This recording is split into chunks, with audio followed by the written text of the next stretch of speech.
सरकार कुणालाही पाठीशी घालणार नाही, अहवालात जो दोषी आढळेल त्याच्यावर कारवाई। जमीन घोटाळ्यासंदर्भात मुख्यमंत्र्यांची स्पष्टोक्ती। एफआयआर न करणारी लोक पार्थ पवारांवर आरोप करतायत, फडणवीसांची टीका। कोरेगाव पार्कमधील जमीन व्यवहार रद्द करण्यासाठी अमेडिया कंपनीचा अर्ज, दंडासह मुद्रांक शुल्काचे 42 कोटी भरा, मगच व्यवहार रद्द होणार, महसूल विभागाकडून स्पष्ट।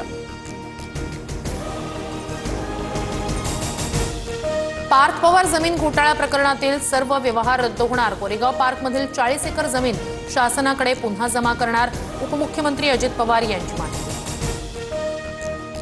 व्यवहारात सह्या केल्या त्यांच्यावर गुन्हा दाखल, पार्थ पवारांवर गुन्हा का नाही या प्रश्नावर अजित पवारांचं उत्तर, तर व्यवहारात 1 रुपयाही दिला गेला नाही, मग जमिनीची रजिस्ट्री कशी झाली, चौकशीतूनच समोर येईल, अजित पवारांचा खुलासा।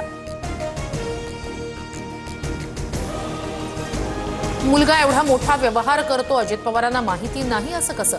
जो न्याय खडसेंना तोच पार्थ पवारांना का नाही? जमीन व्यवहार प्रकरणी अंबादास दानवे आक्रमक। अमेडिया कंपनीत 99% शेअर पार्थ पवारांचे, मात्र जमीन व्यवहारात रजिस्ट्रीसाठी दुसरे डायरेक्टर दिग्विजय पाटील यांना नेमलं। पार्थ पवार प्रकरणातून सुटणार नाहीत, विजय वडेट्टीवार यांचा हल्लाबोल।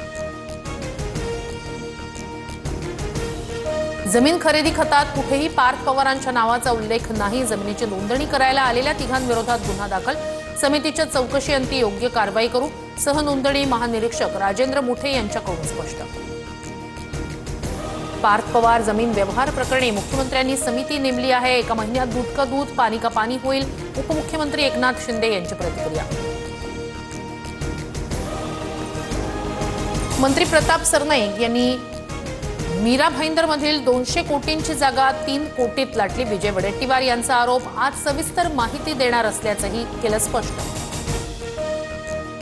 सोसायट्यांसाठी कर्ज काढायचं, कर्जबाजारी व्हायचं आणि पुन्हा कर्जमाफीची मागणी करायची, मंत्री राधाकृष्ण विखे पाटील यांचं वक्तव्य। मात्र चूक लक्षात येताच विखेंकडून सारवासारव।